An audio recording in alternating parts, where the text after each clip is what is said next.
Bien, buenas noches, profesor Grossfogel. Muchísimas gracias por darme la posibilidad de conversar con usted en un contexto tan complicado y a pocos días de la intervención militar estadounidense en Venezuela y el secuestro del presidente Nicolás Maduro y la primera combatiente Cilia Flores. Lo llamé para conversar sobre un tema que está dando mucho que hablar en redes sociales, especialmente entre quienes no somos venezolanos ni estamos tan enterados sobre los acontecimientos en el terreno.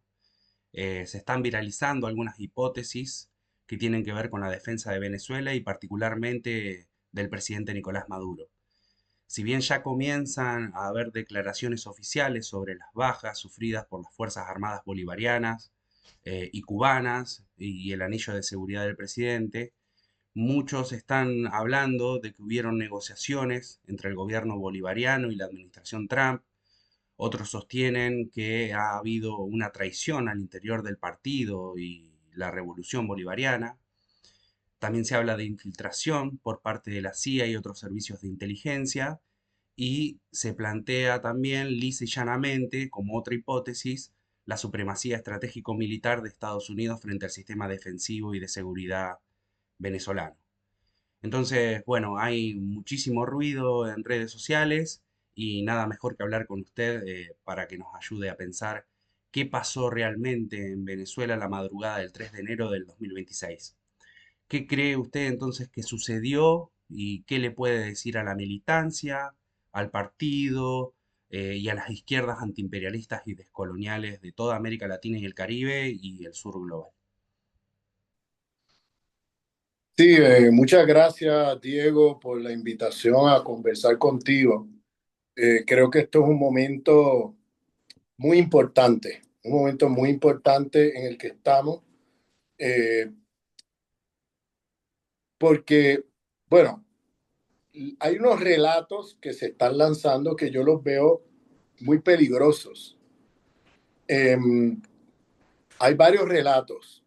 En primer lugar, todos vimos cómo los aviones y los helicópteros americanos bombardearon, entraron, secuestraron al presidente, quemaron, bombardearon los lugares que les dio la gana y se retiraron cuando les dio la gana. Y no hubo, no se vio al menos, eh, eh, lo que la impresión que dejó fue que la resistencia fue muy pobre. O sea, ningún helicóptero cayó, ningún soldado americano cayó. O sea, no hubo muertos del lado americano, en cambio hubo muchos heridos y muchos muertos del lado venezolano. El único momento así donde hubo así como un intercambio de disparos fue la llegada de, de los americanos al fuerte donde estaba el búnker de Nicolás Maduro. Y entonces ahí hubo un intercambio de disparos con la guardia de Maduro, pero también con alguna gente que defendían el fuerte, soldados del ejército que defendían el fuerte. Entonces hubo caídos, hubo heridos, pero no se vio, ¿verdad? Conociendo la capacidad que tiene el ejército bolivariano, conociendo la organización de milicia y todo eso, que unos helicópteros tan bajitos, volaran tan bajito impunemente, pues puso muchas preguntas, ¿no? En mucha gente, pero preguntas que tenemos que abordarlas, que no podemos dejarlas pasar, porque son preguntas que pueden conducir, creo yo, a errores políticos serios.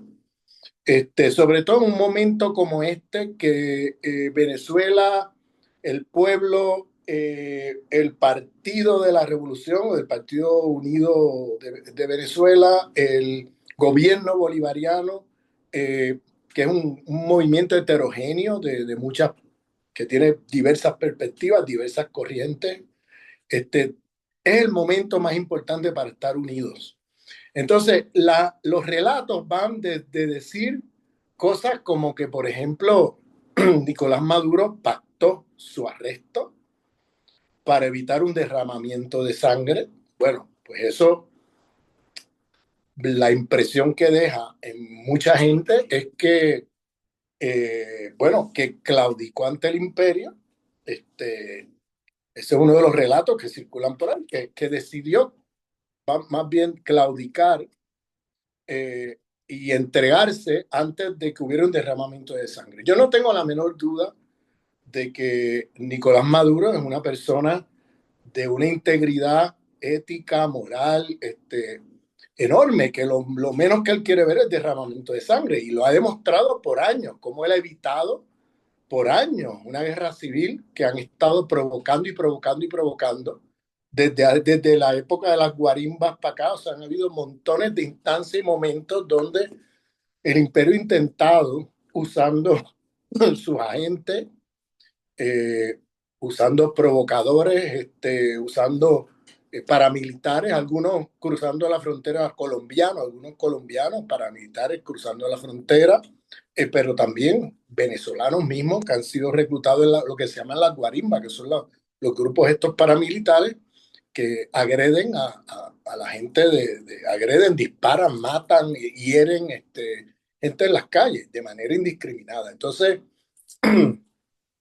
Este, él ha demostrado una capacidad de mantener la unidad, mantener la paz, evitar confrontaciones innecesarias. Cuando las guarimbas, si se acuerdan, en el verano del 2017, las instrucciones que él dio a tanto el ejército como a la policía fue de no disparar a los disparos de los guarimberos, porque sabía que en el momento en que se fuera por ese camino iba a terminar una guerra civil.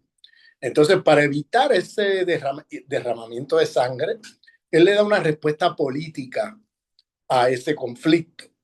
Y es que él hace una asamblea constituyente, en ese momento hace una asamblea constituyente a fines de julio del 2017 y le da una respuesta política porque fue más gente a votar a esa asamblea constituyente que los votos que él recibió como con las elecciones presidenciales, o sea, las cuales él ganó limpiamente, pero aparecieron más votos todavía a favor de la asamblea constituyente, lo que mostró que desde el punto de vista de la oposición, pues esas guarimbas no estaban dejando los resultados que ellos esperaban.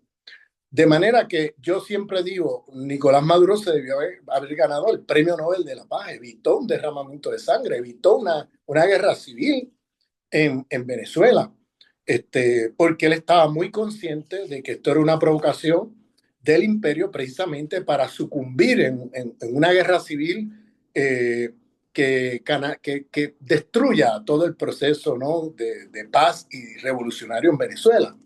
Y él ha logrado conducir a Venezuela por los momentos más difíciles. Momentos como, por ejemplo, las sanciones, momentos en que Venezuela importaba el 90% de lo que se comía y ha logrado salir de ahí a tener soberanía alimentaria hoy. O sea, ha hecho grandes cosas. El liderato de Nicolás Maduro se ha mostrado como un gran estadista, antiimperialista. Y, y claro, la propaganda que se circula sobre él, etcétera. Yo me acuerdo que durante el verano del 2017, cuando estaban los guarimberos matando gente por las calles, yo que no vivo ahí y estuve durante ese tiempo allí, cuando salía al exterior, en la prensa internacional, lo que se ponía en la primera plana de los periódicos era que Maduro estaba matando a la gente indiscriminadamente en la calle, que el gobierno bolivariano estaba matando a la oposición. O sea, el mundo al revés, una cosa impresionante. Eso yo lo vi, lo viví, y soy testigo, puedo dar testimonio de eso, que pues yo estuve tanto dentro como fuera justo en ese momento. Y entonces una cosa era lo que la prensa internacional decía, es decir, los fake news que lanzaban diciendo que Maduro y el gobierno bolivariano estaba matando a la gente en la calle, y otra cosa era estar dentro de Venezuela y ver que los mismos chavistas tenían miedo de caminar por la calle porque muchas de esas guarimbas estaban situados en lugares de la ciudad, por ejemplo en Caracas y en otros lugares de Venezuela, ¿no? Pero en Caracas, que era donde yo estuve, estaba en diferentes esquinas de la ciudad, todo el mundo lo sabía, y claro, como las órdenes eran no disparar a los disparos y no enfrascarse en una lucha o guerra con esos grupos, claro, esa gente estaban allí de manera impune haciendo barbaridades, quemaron chavistas vivos, entre ellos sobre todo chavistas negros los quemaban vivos, disparaban a la gente, si te veían que era chavista te disparaban a matar. Entonces yo tengo amigos chavistas venezolanos que andaban con mucho miedo por las calles, porque eran reconocidos chavistas y tenían miedo que esta gente los disparara, los matara, etcétera, ¿no? Entonces, eso yo lo viví, eso yo lo vi con mis ojos, nadie me puede estar contando cuentos sobre eso. Y claro, esto yo lo digo en muchos lugares de América Latina, sobre todo en esa pseudoizquierda vendida al imperio, que lo que hizo fue repetir los narrativas del imperio sobre Venezuela, porque justo en ese momento vinieron aquellos documentos de lo que yo llamo los decoloniales coloniales, o sea, que era sacar un documento con firmas en medio de las guarimbas, de las matanzas de gente en las calles de Venezuela, repitiendo las tesis del imperio, diciendo que Maduro es un tipo autoritario, que el gobierno bolivariano es autoritario, no es democrático, que hay una dictadura, diciendo las mismas historias de las narrativas del imperio. Y los que me conocen saben que yo salí públicamente a denunciar todo eso. Ahora, ¿por qué digo esto? Hago este recuento para decir que Nicolás Maduro es la última persona que se enfrascaría a provocar una guerra civil o a provocar un derramamiento de sangre en Venezuela. Ahora, dicho esto, no quita que Nicolás Maduro no se iba a vender al imperio y no iba a caer en el chantaje de que, bueno, pues llévame preso para que aquí no haya un derramamiento de sangre. O sea, yo creo que Nicolás Maduro tenía muy claro su rol como líder de la resistencia revolucionaria venezolana contra el imperialismo y que no, o sea, esa tesis que circula por ahí de que él pactó con su propio arresto con el imperio es una tesis bastante, bastante diría, de malintencionada, porque es una manera es como decir que, que Nicolás Maduro realmente claudicó ante el imperio y abandonó la lucha revolucionaria y se prefirió estar preso antes de confrontar al imperio, cuando Venezuela, o sea, las órdenes de él, si tú sigues la trayectoria de él, todo este año era la organización de las milicias populares, la organización del ejército, prepararse para la guerra. El último declaración que él dejó al pueblo venezolano era pasar a la lucha armada, o sea, pasar a la lucha ya de defensa del país, porque las provocaciones han sido enormes. O sea, mataron más de 70 personas en las aguas del Caribe, en esas pequeñas embarcaciones, acusados de tráfico de drogas, una cosa, una mentira, que esos videos los usaron en la prensa americana para crear fake news de que en Venezuela se está traficando drogas. O sea, cosas inverosímiles que sabemos porque desde el informe los informes de la DEA anuales en Venezuela no se menciona como un lugar de peligro de tráfico de drogas hacia Estados Unidos. Todos los informes de la DEA lo dicen claramente, que el 95% de la droga que entra a Estados Unidos, cocaína, etcétera, viene por el Pacífico y viene de Colombia, de Ecuador, de Perú y sale un puerto de Ecuador. Está saliendo por un puerto de Ecuador. Entonces, y el presidente Noboa está súper implicado. Eh, y Maduro estaba muy claro en que no podemos creer en el imperialismo, o sea, no podemos confiar en el imperialismo ni un tantito así como decía el Che. O sea que realmente es bastante malintencionado este relato que no guarda ninguna coherencia con todo lo que él hizo y dijo desde que los americanos pusieron esos buques de guerra en las orillas de Venezuela, frente a las playas de Venezuela. Entonces, eh, el otro relato que hace es que, bueno, pues que fue traicionado, es decir, que hubo una parte del liderato de la revolución bolivariana que traicionó a Nicolás Maduro, porque ellos entonces negociaron a espaldas de él para hacer un intercambio. Yo te doy a Maduro, no voy a resistir, y a cambio, pues eh, yo voy a, ¿verdad? Voy a mantenerme en el poder, a cambio no hacemos la guerra, yo respondo exigencias de alguna manera. Entonces, hay gente ya hablando que la revolución bolivariana la vendía, que el liderato se vendió, que ahí lo que hubo fue un pacto entre el imperio y una facción de la revolución, del liderato, de la cúpula de la revolución bolivariana, vendiendo a Maduro a cambio de intereses propios, ¿no? Como líderes, etcétera, del país y negociar y claudicar ante el imperio. Bueno, ese es otro relato que está sonando por ahí. Y yo quiero desde ya decir y advertir que yo no tengo la menor duda de la cúpula del liderato de la revolución bolivariana. O sea, no tengo la menor duda de que todos ellos son personas valientes, honestas, revolucionarias y que no se han vendido al imperio. Eso no tengo la menor duda de ese dato. Eh, por tanto, ese es otro relato que yo veo tratando de explicar, ¿no? Gente que está tratando de explicar por qué no lo que se vio fue muy poca resistencia, ¿no? Ante lo que sucedió en la madrugada del sábado 3 de enero. Entonces, pues acuden a este tipo de relatos. Bueno, pues es que pactaron. Maduro pactó su propio arresto.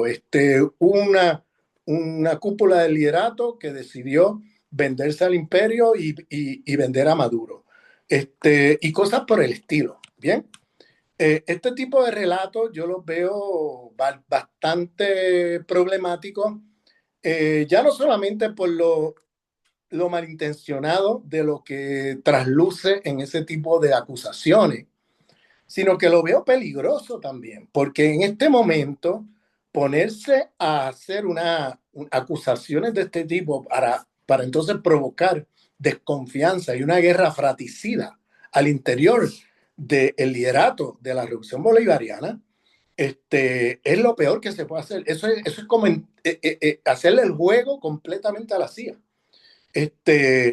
Yo puedo relatar a partir de mi experiencia en Puerto Rico y en los Estados Unidos, porque en Puerto Rico se ensayaron los métodos de contrainsurgencia, métodos de división de movimientos de izquierda, todo eso se ensayó en Puerto Rico y se ensayó en los Estados Unidos con los Black Panthers. Entonces, eso es una experiencia que en América Latina es bastante desconocida, lamentablemente, pero ahí fue que se ensayaron estos métodos que usan para dividir los movimientos, que luego en la Revolución Granadina, en el año 83, si se recuerdan, hay unas divisiones impresionantes que tienen que ver precisamente con los métodos que tiene la CIA, precisamente de generar desconfianza entre los líderes, generar rumores, o sea, la CIA genera eh, rumores para generar desconfianza de unos con otros y terminar los revolucionarios matándose unos a otros. O sea, lo vimos en la Revolución Salvadoreña, cuando un tipo que hoy día es un reconocido agente de la CIA, Villalobos, que era el comandante de la RP, que luego llegó a ser comandante de la FMLN y que renegoció los tratados de paz en El Salvador. Este señor fue el que mató a Roque Dalton, el gran intelectual, escritor Roque Dalton, eh, y que mató a otros revolucionarios acusándolos de ser de la CIA. O sea, el agente de la CIA acusando al otro de ser de la CIA. O sea, observen estos patrones, ¿no? Entonces, en los Black Panthers, ¿qué hicieron? Rumores. Empezaron los infiltrados a lanzar rumores de un líder contra el otro. Llegó el momento en que ya esos líderes no se podían sentar en una mesa a tomarse un café. Bien, porque llegó el momento que los rumores eran tan brutales de unos con otros que terminaron entrándose a tiro. Fue parte de cómo implosionaron el movimiento. En Puerto Rico hicieron lo mismo con varios movimientos. Y ese tipo de operación es lo que le vendría como anillo al dedo ahora mismo a, al imperio americano en Venezuela. Y entonces se están lanzando rumores, por ejemplo. Fíjense que cuando Trump en la conferencia de prensa que, eh, dice que eh, eh, le pregunta a una periodista, dice, bueno, porque él dice que ahora Venezuela está bajo el dominio de Estados Unidos, que ahora Estados Unidos es el que va a administrar a Venezuela. Entonces, claro, es una declaración, es una declaración muy, como digo, o sea, una declaración olímpica porque todo el mundo sabe que el arresto del presidente Maduro no conlleva que el gobierno bolivariano, el ejército bolivariano, las milicias populares, el poder comunal, etcétera, toda la institucionalidad revolucionaria eh, se, se haya destruido. Eso sigue allí intacto, ¿no? Eso no lo ha destruido. Lo que se quedó, se llevaron al presidente, una cosa grave, violación de derecho internacional, una intervención, pero brutal, que ha sido condenada por los pueblos, y que activamente tenemos que exigir la devolución, el regreso de Nicolás Maduro a su país. No es solamente decir, eh, quiero verlo vivo, o sea, es que la exigencia tiene que ser devolverlo al país, el regreso al país. Bien, entonces, y esa demanda ha sido hecha por el liderato de la Revolución Bolivariana. Entonces, eh, en esa conferencia de prensa, cuando él dice eso, vino un periodista y dice, oye, presidente Trump, entonces, ¿de dónde usted se saca que ahora, cómo es que Estados Unidos va a administrar a Venezuela y los pozos petroleros y todo eso que usted dice, si el gobierno bolivariano sigue ahí? O sea, lo que si usted se llevó al presidente, vamos, ellos dicen arrestar, realmente fue un secuestro, un acto terrorista de Estado, ir a arrestar al presidente de un país. Eso no es la primera vez que lo hacen. Recordemos el caso del general Noriega en el 89 en Panamá. Pero bueno, se repite la historia nuevamente, pero eso no quiere decir que el gobierno bolivariano revolucionario haya caído. Está ahí todavía. Entonces, ¿cómo usted dice que Estados Unidos va a administrar ahora al país y que va ahora a administrar los pozos petroleros y todo eso? Bueno, pues la respuesta que él dio fue, una de las cosas que dijo es que María Corina no tiene el apoyo del pueblo, el pueblo venezolano. Por tanto, él dice, no es una buena candidata, no es una buena candidata porque no tiene el apoyo del pueblo. O sea, no tiene la fuerza política. Es una persona que, bueno, entre nosotros, bueno, ya lo sabemos, está quemadísima a los ojos del pueblo por todos sus actos terroristas y todos sus intentos de que se invada Venezuela, de que el robo junto con Guaidó de todos los recursos venezolanos, el golpe de Estado contra Chávez en el 2002, etcétera. Ella está al frente, no detrás, sino al frente de todos los actos más brutales de las guarimbas, etcétera, ¿no? Entonces, en Venezuela no tiene ningún prestigio, lo cual fue como una admisión de que entonces, si el candidato González era el candidato que puso María Corina cuando fue invalidada como candidata presidencial por todo su récord de actos terroristas en Venezuela, el tribunal en Venezuela le invalida, ¿no? Su candidatura. Entonces ella pone a este señor González, el matacura, aquel terrorista que mataba curas en Centroamérica en la guerra de los años 80, lo pone ahí de candidato presidencial. Obviamente la gente que vota por González está votando por González porque están votando por ella, porque ella fue la que lo puso y ella fue la que promovió la candidatura de González en sustitución a la de ella. Entonces, al admitir Trump en la conferencia de prensa que María Corina no tiene el apoyo popular, era una admisión de que Maduro ganó las elecciones de julio del 2024. O sea, que esas elecciones, toda esa acusación de que se robó las elecciones, que ganó por abrumadora mayoría Gonzalo y todo eso, es todo fake news que montaron en su momento. Y eso es una admisión que hace el presidente de Estados Unidos, Trump, de que en realidad ella no tiene apoyo popular en Venezuela. Entonces, ahí se cae el relato de que se robaron las elecciones. Bien. Luego, en la conferencia de prensa, claro, cuando le hacen la pregunta a Trump sobre este tema bueno, ¿y cómo va usted a administrar un país donde no hay la oposición no está en el gobierno, sigue estando allí el gobierno bolivariano? Él entonces dice que la que reemplaza a Maduro, la nueva presidenta de Venezuela, Delcy Rodríguez, este, eh, Mario Rubio habló varias horas largas con ella y que ella expresó disposición a hacer lo que ellos digan. Entonces, él dijo, mira, esta persona es la nueva presidenta y ella ya manifestó que está dispuesta a hacer lo que ellos digan. Y claro, dice Trump, no tiene otro remedio, porque si no, lo que va a venir es la guerra. Lo que va a venir es la guerra abierta. Eso es sus palabras, ¿no? Claro, al él decirle eso, él deja allí una duda. Y eso es una estrategia que hace el imperio, es un comentario venenoso, porque es como poner en cuestión la integridad, ¿verdad?, de Delcy Rodríguez como revolucionaria. O sea, pueden haber dentro del movimiento bolivariano, dentro de la revolución bolivariana, hay diferentes grupos y hay discrepancias. Podemos tener discrepancias con Delcy Rodríguez, pero eso no quiere decir que ella sea un instrumento del imperio. O sea, ella ha demostrado una y otra vez coherencia política, vamos, compromiso revolucionario.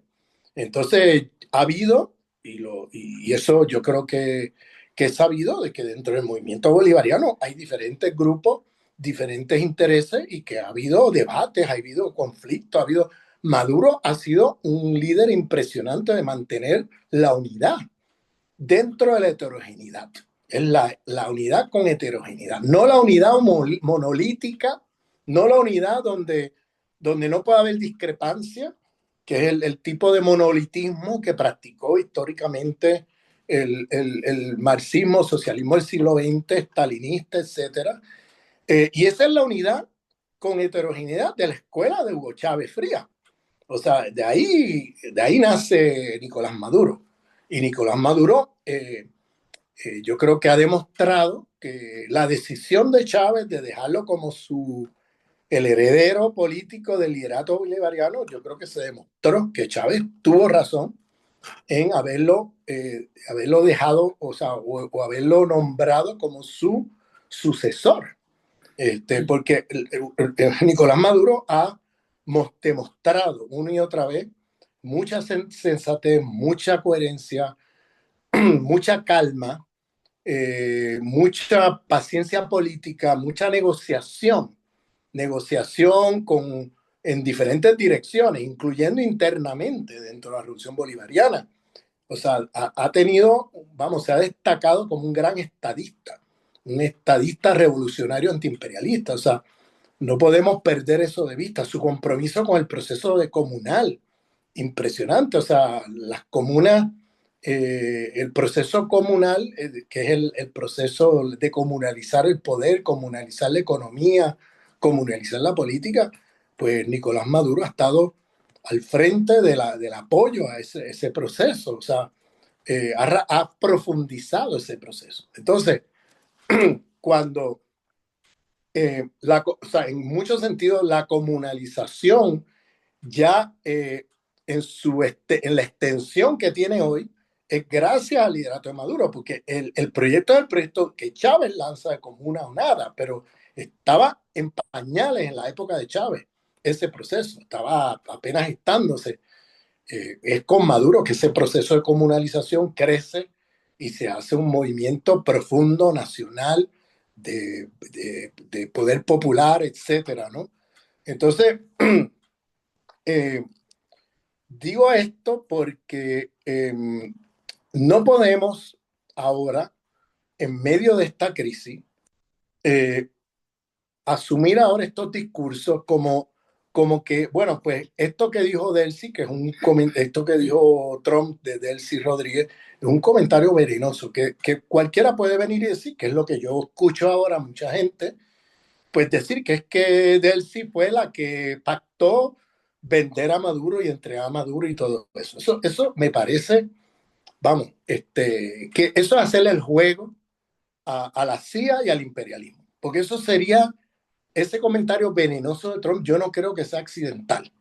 Yo creo que es un comentario que él hace porque esa conferencia de prensa, si te fijas, se parece mucho a la conferencia de prensa que hizo después que de los bombazos aquellos en Irán, ¿se acuerdan? Cuando él, en medio de la guerra de Israel con Irán, él metió dos bombazos que él alegó públicamente y le dice a Israel y le dice al mundo, ya se acabaron los laboratorios nucleares de Irán. Eso no se lo creía ni él mismo. Pero en ese momento él llamó a parar el conflicto, ¿no? Porque, claro, el conflicto conllevaba un escalamiento de la guerra en el Medio Oriente que no le interesaba, ni le interesa al imperio. En ese momento no le interesaba al imperio. Entonces, ahí vinieron contradicciones entre los sionistas y el imperio americano en ese momento. Y si se recuerdan, él hizo una conferencia de prensa diciendo se acabó ya el problema de los laboratorios nucleares. Israel, dame las gracias. Netanyahu, dame las gracias que te resolví el problema sin tener que acudir a un escalamiento de guerra. Y claro, ese discurso triunfalista él lo usa de cara al público americano y a sus seguidores para decir, miren lo que yo he logrado. Todo eso es mentira, porque todo el mundo sabe que el programa nuclear de Irán continúa y no fue afectado por esos bombazos.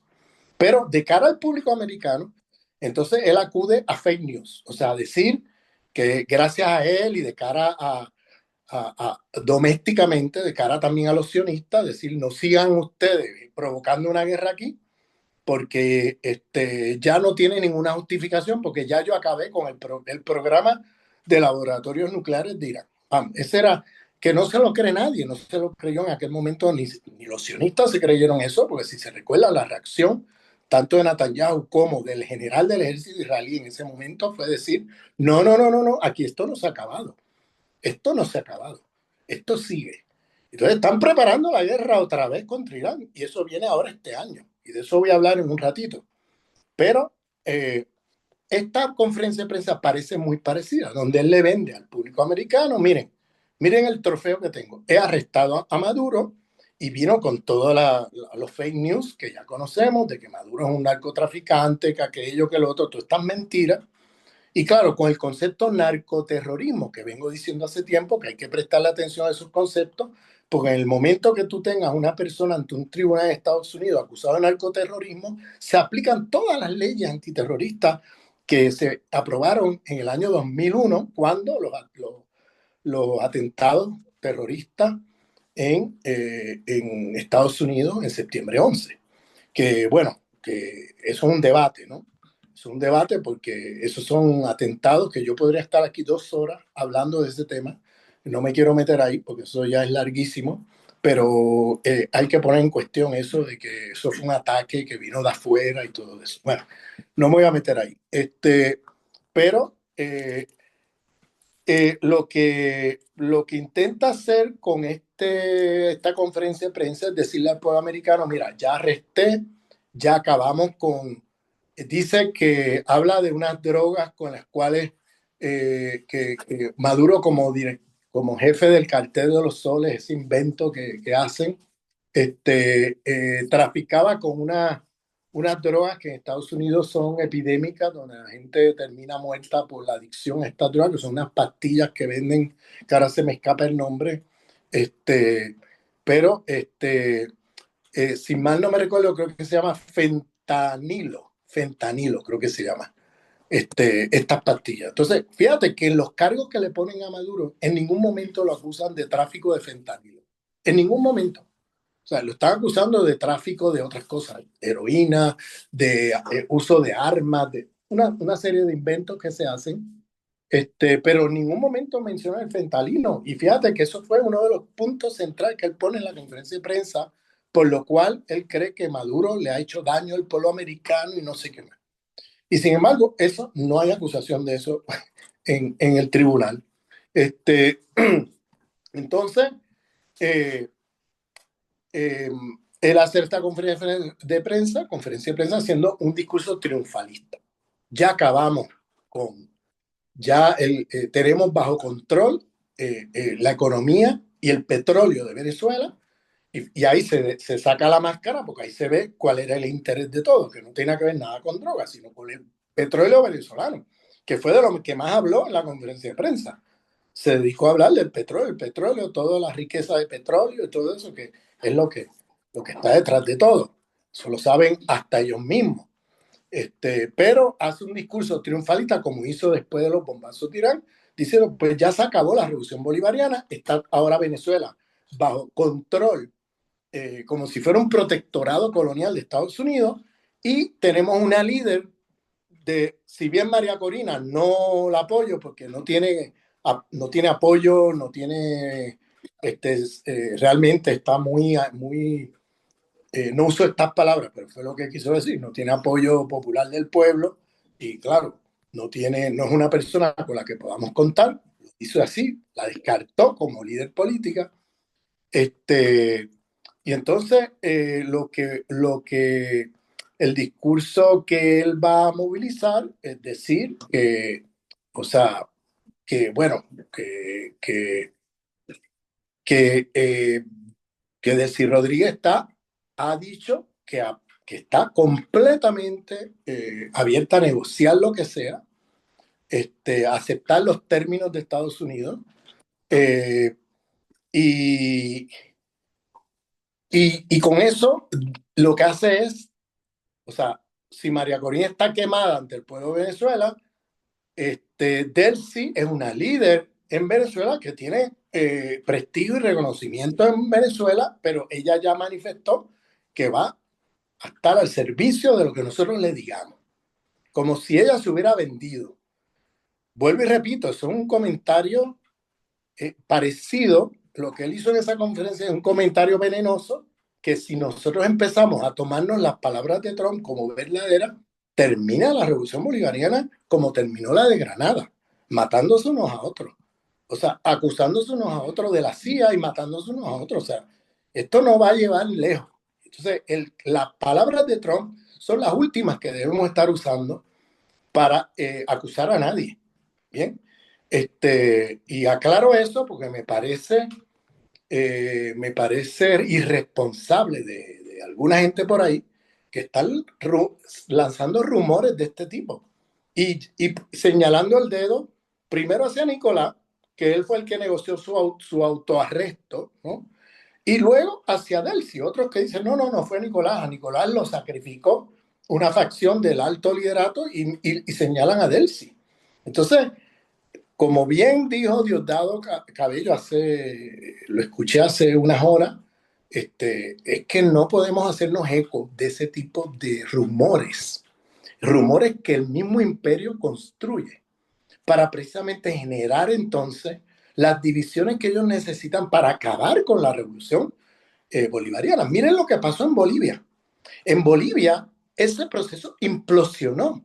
E implosionó a través de una división profunda en el liderato de la revolución boliviana, donde los rumores empezaron de un lado para otro y en eso, vuelvo y repito, la experiencia de Puerto Rico y la experiencia de los Black Panthers en Estados Unidos es precisamente lo que hace el imperio, es meter gente infiltrada ahí a llevar rumores por un lado y para el otro, donde muchas veces las personas que llevan esos rumores no son las personas que están manifestándose públicamente, sino que esto ocurre al interior de los partidos, al interior de los movimientos. Ahí está esa gente de correa de transmisión, de rumores falsos, donde las cosas empiezan poco a poco eh, eh, a elevarse, ¿no? A escalarse, unos acusándose a otros. Claro, ahí es muy fértil el tema de los egos, o sea, ahí viene el ego moderno, donde el líder se cree ya que es el único que puede ser el líder de la revolución, y entonces empieza ahí, eso es caldo de cultivo precisamente para el imperio, porque una vez tienes tres líderes que se egocentran, pues se acabó la posibilidad de unidad entre las fuerzas revolucionarias, empieza la guerra fratricida entre hermanos y hermanas, que terminó donde terminó Bolivia. No voy a hacer ahora un discurso o un análisis de lo que pasó en Bolivia, pero creo que esto es fundamental. Este, la inteligencia americana estudia la psicología de los líderes y sabe cómo afectarlos.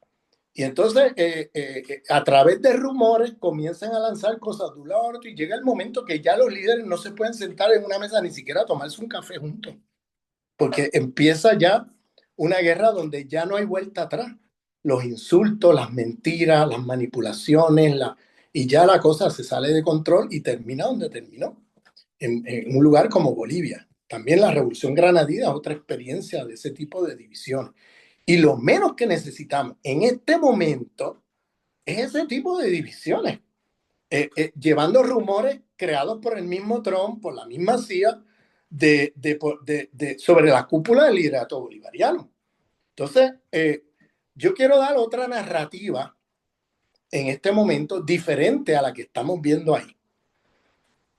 Porque no hay duda que aquí hubo errores. Eso no hay duda. Yo no soy quien de poder decir con certeza, ¿verdad? Los detalles o la naturaleza de esos errores. Yo, desde afuera, ¿verdad? Comento lo que veo, ¿ves? Y lo que interpreto. Yo creo que para entender lo que pasó, porque es verdad que no hubo la resistencia que se esperaba, pero ¿por qué saltar de ahí a decir que la resistencia, los comandos antiaéreos, la resistencia contra la aviación o los helicópteros de una invasión, todo eso que Venezuela tiene las armas, tiene la preparación de enfrentar todo eso? ¿Por qué colapsó? Pues es muy fácil venir a decir, bueno, colapsó porque la cúpula del ejército, la cúpula del liderato bolivariano, pues se vendieron o pactaron la entrega de Maduro, etcétera, ¿no? Eso es muy fácil decirlo y claro, contribuye a no ver lo que pasó, que yo creo que lo que pasó es que en primer lugar hubo infiltración de la CIA. Eso yo creo que no hay la menor duda. La CIA estuvo, y esto lo escuché de un ex general del ejército americano, que acaba de hacer una entrevista donde él dice que realmente Estados Unidos está desde agosto allí. Claro, la CIA está operando desde hace años en Venezuela. Eso fue una de las cosas que dijo, que la CIA tiene operaciones en Venezuela desde hace ya años, que no es una cosa nueva, pero que desde agosto, desde que llegan esos barcos al norte de las playas de Venezuela, hay todo un operativo de inteligencia, tanto con sus operadores dentro del país, es decir, agentes de la CIA dentro del país, infiltrados dentro del ejército, etcétera, como también de análisis de información, ¿no? De ir recopilando la información que necesitan precisamente para descabezar el liderato de la Revolución Bolivariana. Y el objetivo número uno era Nicolás Maduro. Entonces mucha gente dice, bueno, ¿cómo es que esto lo sabe todo el mundo? ¿Y cómo es que la Revolución Bolivariana no logró evitar que eso pasara cuando en guerra avisada no muere gente? Bueno, pues aquí viene una serie de variables que yo quisiera decir aquí en público, que son mucho más profundas y mucho más, vamos, complejas, que simplemente decir lo que se ha estado regando, que es que uno vendió al otro, que es que el otro se vendió.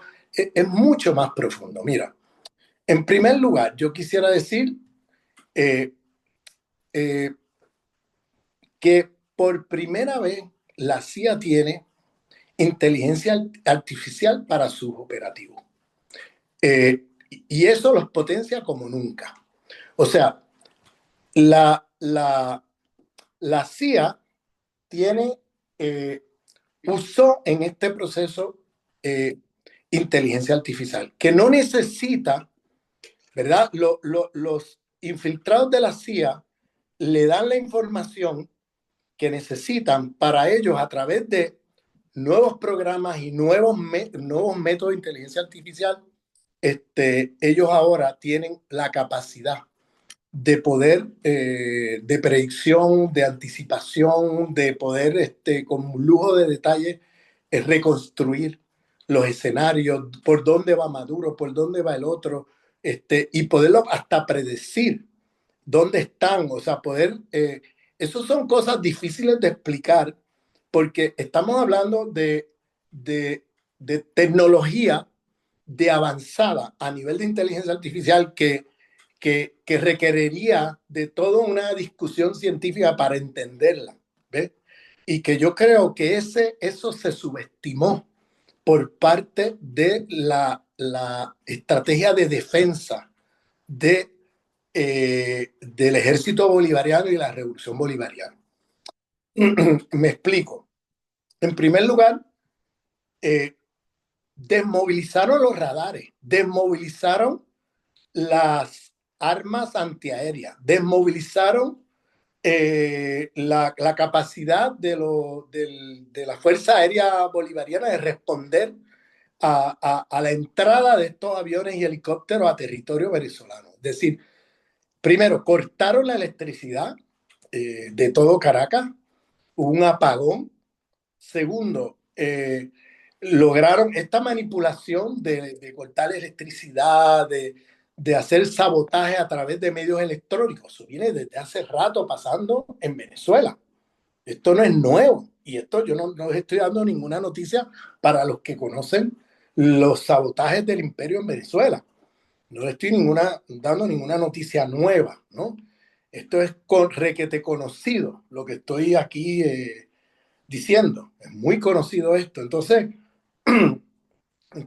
en primer lugar, usaron tecnología la tecnología que tienen a mano, el sabotaje a los radares, el sabotaje eh, a, los, eh, a las armas antiaéreas, el sabotaje a las comunicaciones, el sabotaje, o sea, es decir, bloquearon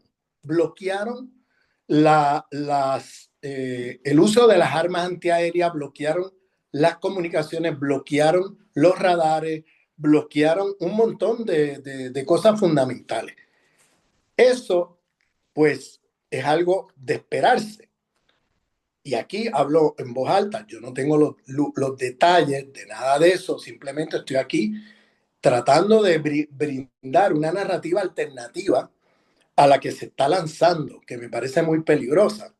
Y es que, eh, obviamente, hubo una subestimación de parte del gobierno bolivariano y de parte del ejército bolivariano de la capacidad del imperio de poder sabotear todo eso. Entonces, había un plan A de respuesta a la entrada de aviones y helicópteros, pero me da la impresión que no había plan B. O sea, por ejemplo, no se contempló que en caso que ellos entren con aviones y helicópteros y ellos bloqueen los radares, bloqueen toda la comunicación, bloqueen las armas antiaéreas, bloqueen todo el aparataje que se tiene de defensa, porque tienen esa capacidad, e incluso lo dijeron públicamente, el general que habló en la conferencia de prensa de Trump lo dijo públicamente, que utilizaron tecnologías de avanzada para desmovilizar, es decir, bloquear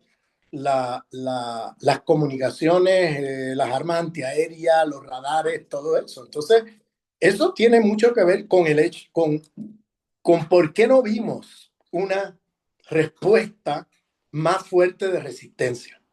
Obviamente, si conocemos con detalle al imperio y sabemos qué capacidad tiene con las nuevas tecnologías de detener todo eso y de desmovilizar la capacidad de respuesta defensiva a la invasión imperial, entonces muestra de que los revolucionarios hemos subestimado la capacidad del imperio de, de poder desmovilizarnos.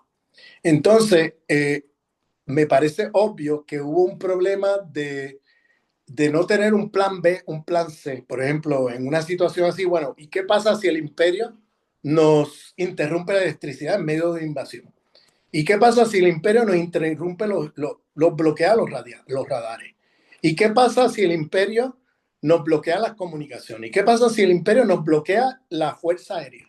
Nos las desmoviliza por bombardeo, por lo que sea, a través de métodos electrónicos, a través del mismo bombardeo. Este, eh, y entonces hay que tener ante ese escenario, bueno, ¿cómo vamos a hacerle para tener otros mecanismos de poder identificar de inmediato que están entrando helicópteros y aviones a territorio nacional? Ahí tiene que haber un plan B, tiene que haber otros mecanismos de vigilancia y de comunicación paralelos para que en caso que el plan A se interrumpa, Entonces, tener el plan B, el plan C, el plan D, tener varios escenarios, ¿ves? Para poder entonces dar una respuesta contundente a la invasión imperial.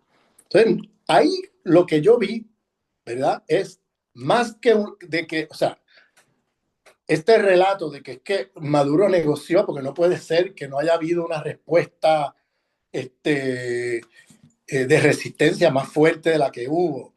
Es que no, hubo una parte del liderato que vendió a Maduro y que no, eso no, vamos, eso no guarda proporción con la capacidad tecnológica que tiene el imperio de poder paralizar la respuesta, ¿ves? De resistencia en un momento así. Y ellos mismos se vanagloriaron de eso, diciendo que lograron paralizar y que eso fue un trabajo que estuvieron haciendo por mucho tiempo. Eso no fue una cosa improvisada de última hora. Por mucho tiempo estuvieron haciendo el trabajo de inteligencia, ¿ves? Para tocar los puntos neurálgicos. Ellos saben que los imperios saben que su capacidad, su fuerte, ¿verdad? Es el uso de la fuerza.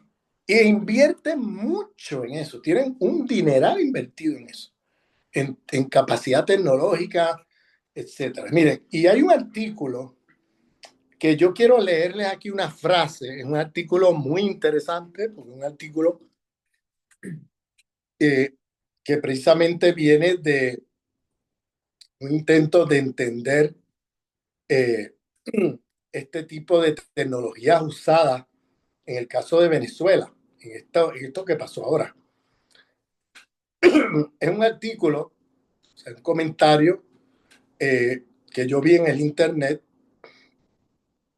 donde, miren, dice lo siguiente, me voy a poner los espejuelos, dice, según los informes preliminares de la operación, lo que permitió localizar a Maduro no fue un chivatazo de un coronel desleal. Oigan lo que dice esto. Esto es un informe de un estudio de inteligencia, del tipo de inteligencia que es usado ahí en la intervención, como en Gaza, que en Gaza están usando inteligencia artificial para un genocidio. Acá usaron inteligencia artificial para hacer lo que hicieron. Miren lo que dice este comentario, ¿no? Dice, según los informes preliminares de la operación, lo que permitió localizar a Maduro no fue un chivatazo de un coronel desleal. Oigan esto, por favor. No fue que había parte del liderato, generales del ejército vendidos con el imperio, que vinieron y vendieron a Maduro y que así fue como, no. Ellos tienen gente de inteligencia metidos allí que van informando, pero ellos no necesitan de un general que los llame y diga, mira, Maduro está aquí a esta hora en este lugar. Eso ya está obsoleto con las nuevas tecnologías, compañeros y compañeras. Ubiquémonos en el momento en que estamos. Estamos siglo XXI, inteligencia artificial. Bien, entonces sigue lo que permitió localizar a Maduro no fue un chivatazo de un coronel desleal, sino la fusión de petabytes de datos. Son patrones de consumo eléctrico, firmas térmicas, comunicaciones encriptadas y movimientos logísticos sutiles. Todo ello procesado por el Maven Smart System, un sistema un sistema que es como una especie de aplicación que se llama Maven Smart System, donde ese sistema agarra patrón de consumo eléctrico, firmas térmicas, comunicaciones encriptadas y movimientos logísticos sutiles, los pone todo en un sistema, ¿bien? Y de ahí diseñan toda una estrategia de poder con algoritmos y la plataforma de inteligencia artificial conocida como Palantir, bien, como Palantir, que tengo entendido que es de creación sionista, Palantir, y que es usada por el ejército americano, agarran toda esa información y ya no tienen que un general vendido llamar y decir, oye, que Maduro está aquí. No, es que ellos ya con los mecanismos del el Palantir y los mecanismos del Maven Smart System, ya ellos anticipan por dónde anda Maduro, por dónde ellos pueden predecir estas cosas ya. Bien, estamos a ese nivel. Entonces, por tanto, yo estoy llamando la atención. Mira, este artículo voy a poner abajo el link de ese artículo para que el que lo quiera leer se lo lea. Bien, pero el reto que nosotros tenemos hoy en día es utilizar la inteligencia artificial para la vida, no para la destrucción de la vida. Esto es un temazo, ¿no? Que ahora no me voy a meter, pero que fíjense cómo ellos usan la inteligencia artificial para la dominación, para la destrucción, para el genocidio. En Gaza se está usando esta plataforma para matar seres humanos en masa. Bien. Y ahora la están usando para ir a arrestar a un presidente y secuestrarlo y llevárselo para montarle un show mediático, que era lo que Trump necesitaba. Trump necesitaba ese show mediático. Esto es año electoral. Y Trump necesitaba venderle al público americano que ha logrado ya, y todas estas mentiras que dio en la conferencia de prensa, como que ya Venezuela ya está bajo control de Estados Unidos y que se acabó el problema.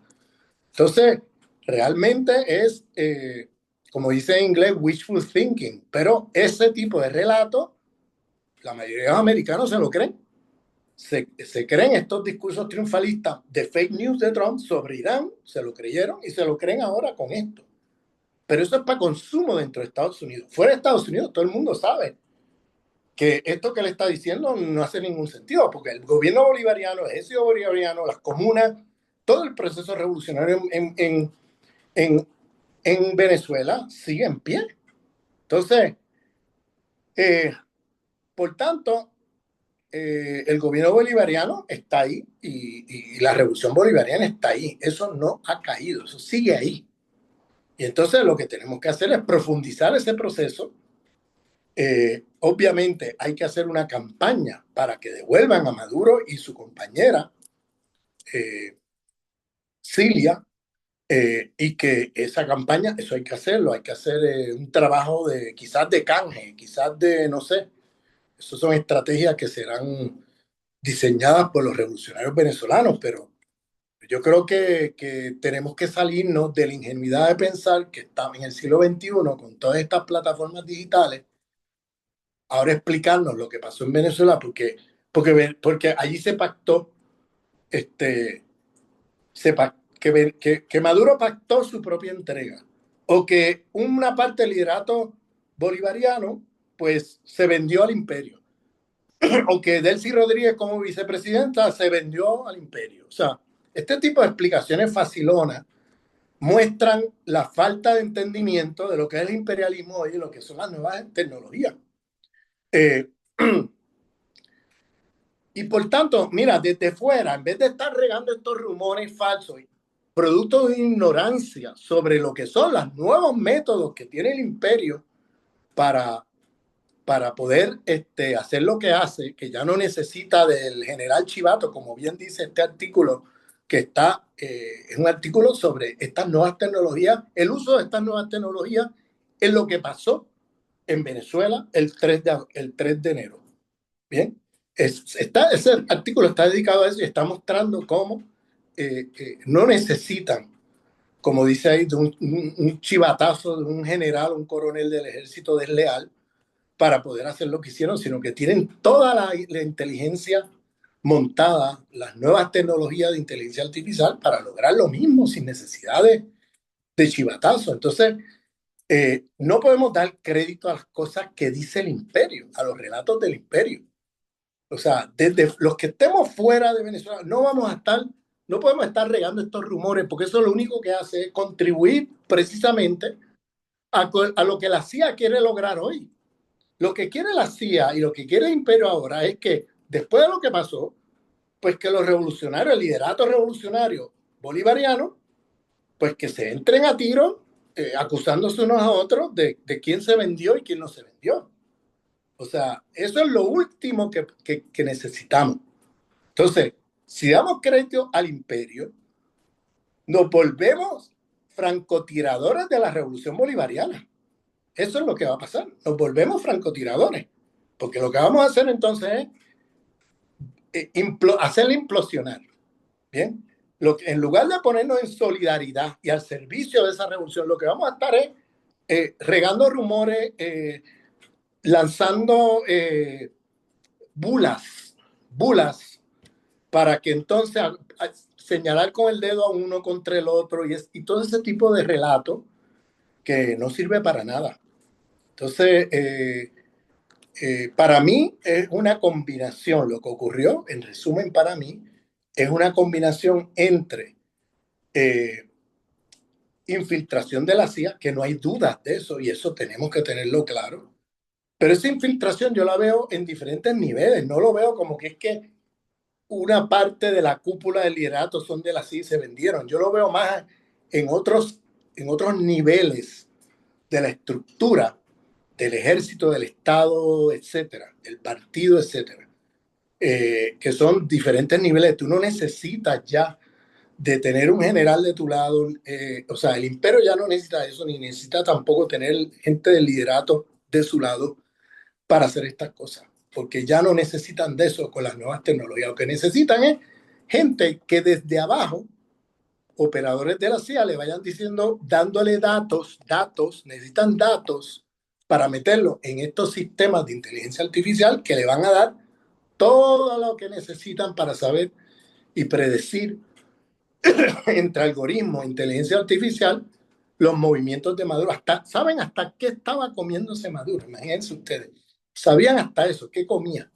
O sea, todo eso también lo confirma un general del ejército americano que en una entrevista que dio precisamente ayer, eh, relató todo esto, lo mismo que yo estoy diciendo aquí. Claro, este otro artículo yo lo encuentro en las redes, este que cité aquí hace un momento, que confirma todo eso, pero da más datos porque está hablando ya de los programas que han usado precisamente para hacer este tipo de reconstrucción de comportamiento, de localización de dónde está, qué hora está, dónde se mueve y poder incluso ellos hasta logran predecir con un nivel de capacidad de probabilidades bien cerca del 100%. Es una cosa impresionante.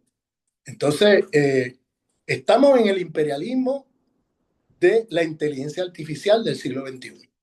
Y el que no entienda eso, pues va a caer en las trampas de los rumores, qué es lo que precisamente la CIA quiere que caigamos. El imperio es experto en crear falsos escenarios, así que los análisis que hacemos desde la resistencia debe ser mucho más profunda, mucho más aguda.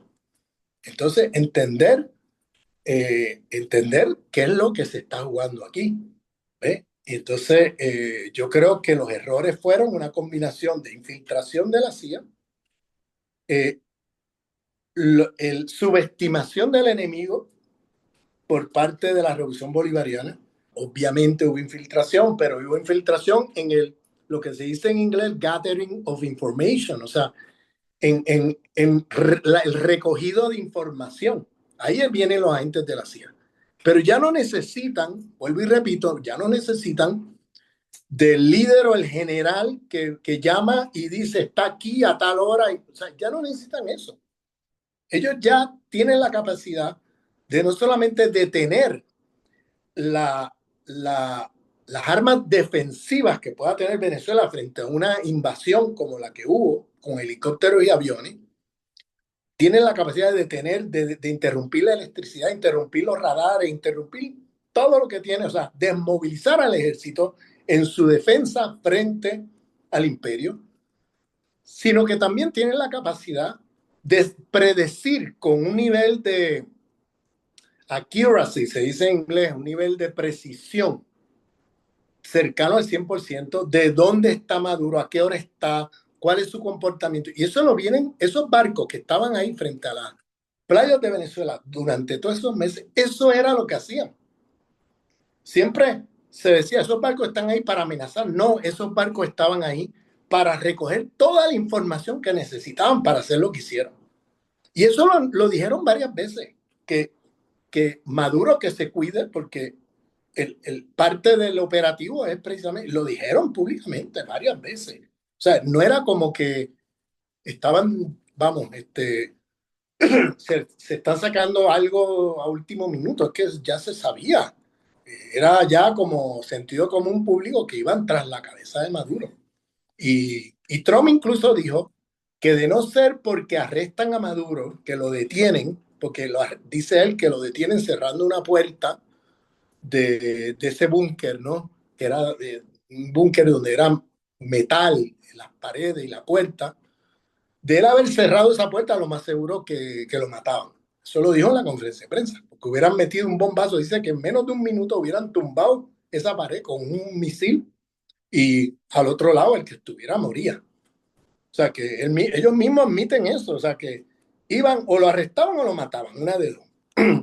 Entonces, la prioridad de ellos era arrestarlo, porque Trump necesita el show mediático de su trofeo, usar a Maduro como trofeo de cara a las elecciones de noviembre de este año, que son elecciones congresionales.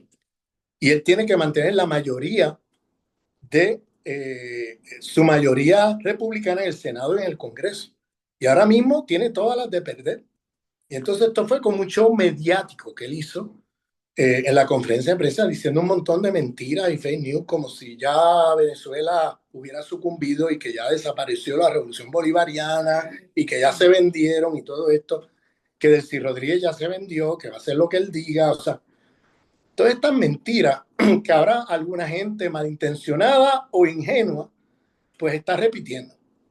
Entonces, mi llamado es a la unidad de este es el momento y ese llamado no lo hago yo, lo ha hecho Diosdado. Tenemos que dejarnos de tontería, dice Diosdado, dejarnos de estar repitiendo rumores que tienen orígenes inescrupulosos y orígenes, vamos a ponerlo así, falsos, orígenes de sectores cuya intención es destruir la revolución bolivariana, empezando por lo que dijo en la conferencia de prensa Trump sobre Delcy. Entonces, si nos podemos repetir esas cosas, como dice Diosdado, todas estas tonterías, mira, dejémonos de tonterías. Ahora lo que requiere es la unidad y la movilización del pueblo. Él dijo, hay que dejarse de cuenta. Fue lo que dijo Diosdado.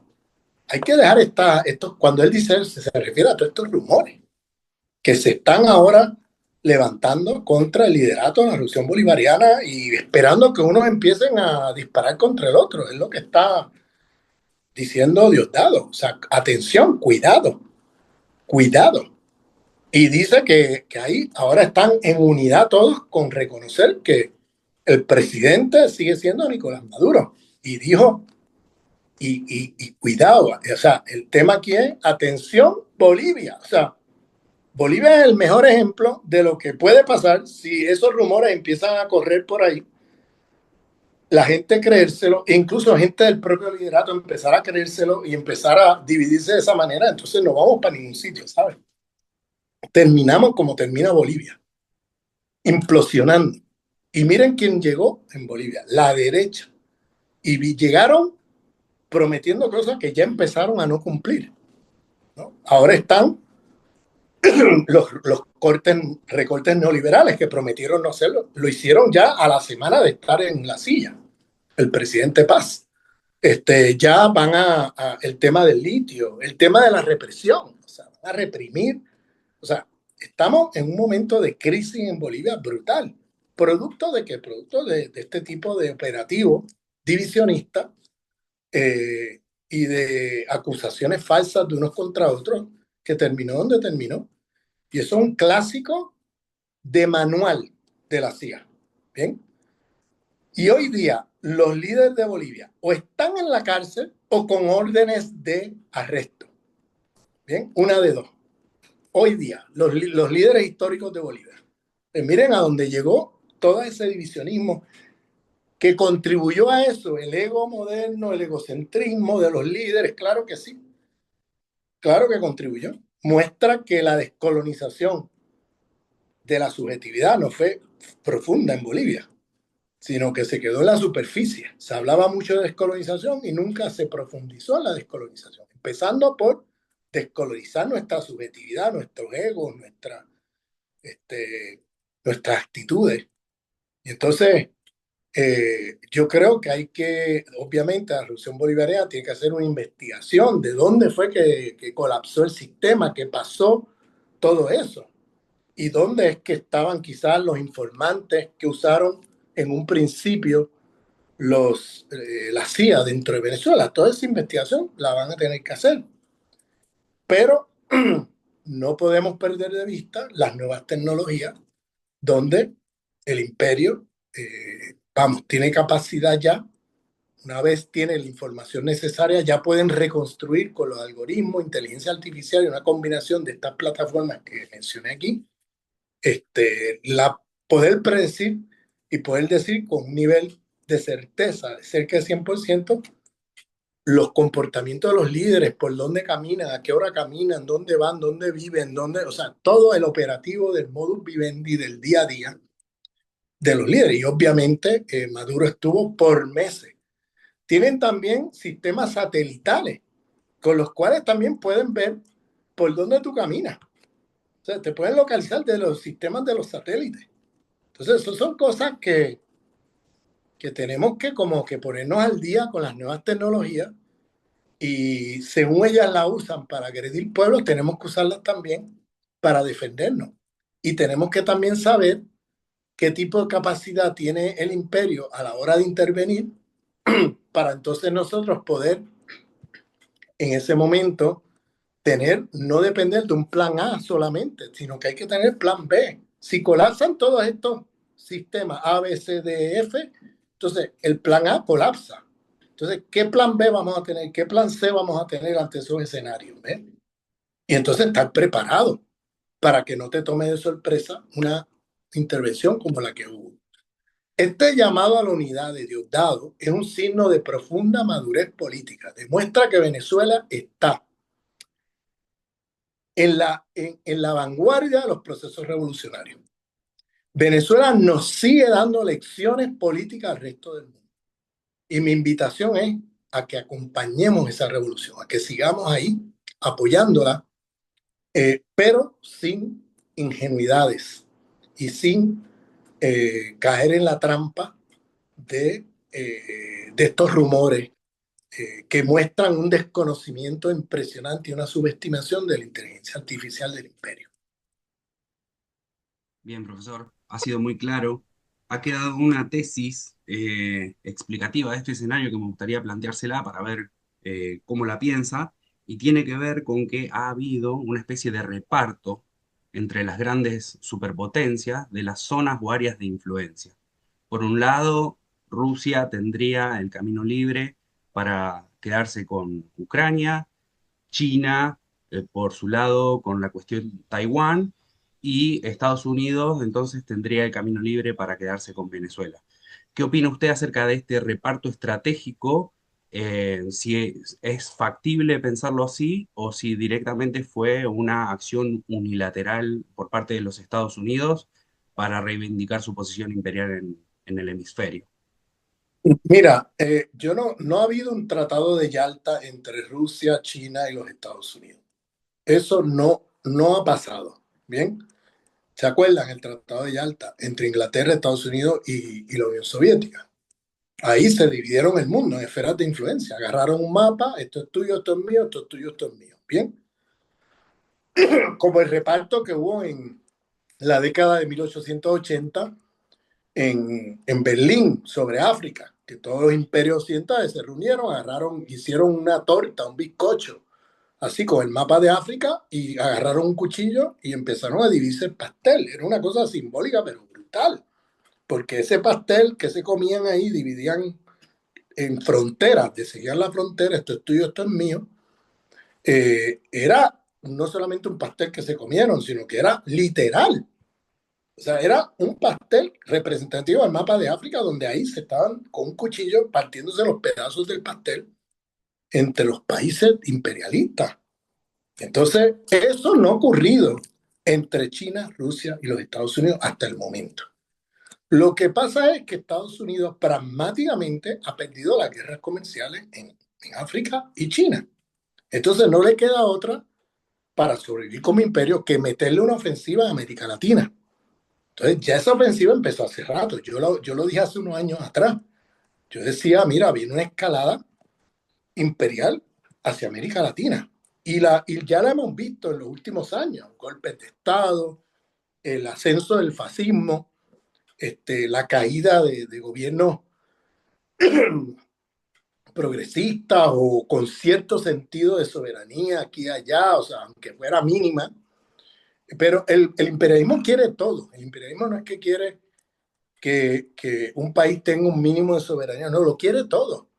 Entonces, en esas izquierdas tibias que siempre he criticado, pues fíjate que hay un patrón cada vez que vienen izquierdas tibias y que vienen haciendo política de derecha a nombre de izquierda, en las próximas elecciones arrasa la extrema derecha, arrasa el fascismo en las elecciones, porque la gente queda tan decepcionada, tan furiosa con la pseudoizquierda esa que promete cosas y no cumple, y lo que hace es repetir otra vez los esquemas neoliberales, los esquemas de siempre, que la gente termina votando al original y no a la fotocopia.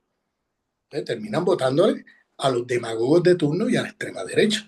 Y eso lo hemos visto ya repetirse en muchos lugares. Chile, Argentina, Estados Unidos, Holanda, Italia, lo hemos visto en muchos lugares del mundo ya. Entonces, este, bueno, ese tipo de manifestaciones eh, hacen que Estados Unidos, ¿verdad? Ante su derrota comercial en África y Asia, pues no tenga otra que concentrarse en América Latina. ¿Bien? Y están recuperando rápidamente países y territorios, con golpes de Estado, con fake news, con el ascenso de la extrema derecha, apoyando a la extrema derecha abiertamente, pasándole dinero, recursos, le están pasando también todos los recursos mediáticos, poniendo los medios de desinformación masiva al servicio de estos movimientos de extrema derecha, etcétera. Y han recuperado fuertemente. O sea, fíjate que cuando miramos América Latina a principios de este siglo y lo miramos ahora, prácticamente lo que queda, incluso Lula ya no es el mismo Lula de sus primeros mandatos. O sea, Lula ya tiene como las manos amarradas, producto del ascenso del fascismo. Acuérdate que él ganó las elecciones por menos de 1% contra Bolsonaro. Entonces, eh, hay una contrarrevolución continental en curso desde hace rato, donde estamos sufriendo derrota tras derrota tras derrota a través de todo el hemisferio. Y queda ahí Venezuela y queda ahí Cuba. Y queda Cuba y Venezuela muy fuertemente golpeados, ¿no? Por todas las sanciones, todo esto que acaba de pasar en Venezuela, etcétera. El bloqueo económico y financiero, etcétera. Entonces, eh, digo esto porque eh, esta ofensiva imperial significa que ellos una vez recuperen América Latina, una vez ellos se sientan consolidados en lo que ellos llaman su patio trasero, América Latina y el Caribe, no quiere decir que se van a quedar ahí y que ahora le van a dejar a China su área de influencia, a Rusia su área de influencia. Esto no es el Tratado de Yalta, como dije antes, sino que van a ir a por ellos en otras partes del mundo. Están preparando desde ya una guerra de Taiwán contra China. Ya tienen la guerra de Ucrania montada contra Rusia, que eso lo montaron ya hace 4 años. Y los escenarios no son de que el imperio va a caer este, eh, con los brazos cruzados. El escenario no es ese. El escenario es que el imperio viene con todo y va a por todo. Lo que pasa es que pragmáticamente ahora, y lo han definido así desde la administración Biden, que su prioridad es América Latina, porque ahí es lo único que les queda. Y si se les cae, se cae el imperio. Los imperios necesitan periferias.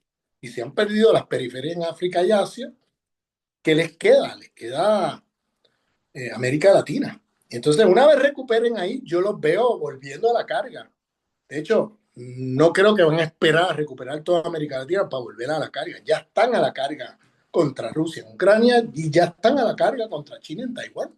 Eso ya está pasando. Y el otro tema que quiero traer es el tema del petróleo. Fíjense dónde es que están los conflictos neurálgicos de las intervenciones imperiales. Hace par de semanas, Trump bombardeó en Nigeria. Ustedes vieron esa noticia. Con, con el favor de la dictadura militar que está en el poder en Nigeria, que es una dictadura neocolonial. Pues mira qué casualidad. Nigeria es rico en petróleo. El país más rico en petróleo en África. Mira qué casualidad. Fíjense los conflictos en Medio Oriente, Irak, Siria, Libia, países ricos en gas y petróleo. O sea, donde se han estado robando el petróleo y el gas de esos sitios. Fíjense la intervención ahora en América Latina, Venezuela, qué casualidad. Tiene los pozos petroleros más grandes del mundo. O sea, el tema petróleo es estratégico. No podemos perderlo de vista. Porque al imperio le queda de 8 a 10 años de petróleo en producción nacional. Le queda eso. Y no perdamos de vista que ahora, en el 2026, están preparando desde hace rato una guerra contra Irán. Y lo que el sionismo ha logrado hacer es convencer a Estados Unidos, porque hasta hace un tiempo Estados Unidos estaba como dudando de si meterse en esa guerra con Irán, con el aval de, o sea, con la presión del sionista. Pero los sionistas han logrado ahora levantar un argumento, es decir, si tumbamos a Irán, Irán tiene el 60% de las reservas petroleras de la OPEC. Estamos hablando, bueno, Venezuela tiene, y además tiene gas. Venezuela tiene los pozos petroleros más grandes del planeta y Irán tiene el 60% de las reservas de petróleo de todos los países de la OPEC. O sea, mira lo que estamos hablando. O sea, estamos hablando de que ahora el objetivo va a ser ir contra Irán también. Eso viene ahora. Porque lo que dice el nuevo relato sionista, se han dado cuenta que el relato no puede ser decir, oye, que Irán es nuestro enemigo y queremos tumbarlo y Estados Unidos hace el trabajo por mí. Esa historia ha quedado en crisis a los ojos de incluso la extrema derecha americana, incluso los seguidores de Trump no se tragan eso. Pero lo que están haciendo ahora es decir, si queremos debilitar a China y atacar a China, hay que acabar con Irán. Porque Irán es una pieza clave de venta de petróleo anual a China. Y como China no tiene petróleo, pues tumbar a Irán sería un golpe fuertísimo a la economía china. ¿Te fijas?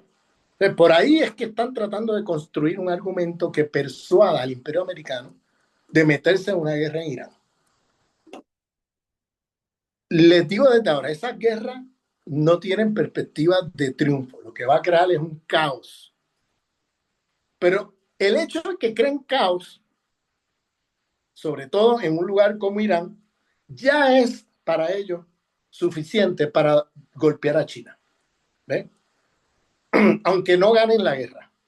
El caso de Venezuela es diferente. El caso de Venezuela, claro, ellos, o sea, no sé si vieron que unas horas antes de que arrestaran a Maduro, hubo una reunión de Maduro con una delegación mandada por Xi Jinping. Y ahí habían acuerdos que se estaban cocinando de venta de petróleo, de inversiones extraordinarias de China en Venezuela, de cantidad de venta de petróleo a China. Bueno, todo eso, lo que busca Estados Unidos con todo lo que está haciendo es que sacar el petróleo venezolano de las manos de China. Porque ellos tienen una necesidad estratégica de petróleo. Entonces, Irán tiene el tercer mayor yacimiento de petróleo en el mundo, alrededor de unos la cifra la tengo por aquí, unos 200.000 millones de barriles de petróleo en los yacimientos de petróleo. Es el tercer mayor. El primero es Venezuela, Irán es el tercero, e Irán tiene el segundo mayor eh, yacimientos de gas natural. El segundo en el mundo, más de 33 billones de metros cúbicos. O sea, el segundo mayores reservas de gas natural a nivel global. Entonces, son países que son objeto de deseo y de la agresión del imperio. ¿Por qué? El imperio necesita con urgencia gas y petróleo, sobre todo petróleo que tienen capacidad de producción nacional de petrolera de solamente 8 a 10 años.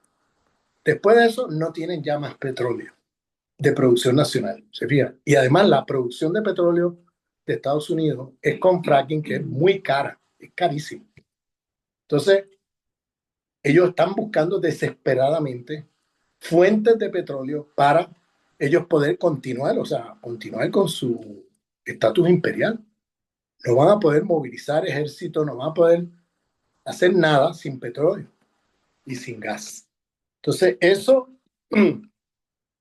lo pongo ahí en la mesa, que el factor petróleo es algo que también no debemos perder de vista, porque no es casualidad que justo en los lugares de mayor producción petrolera es donde hemos visto los conflictos mayores en el mundo en los últimos 20 y pico de años.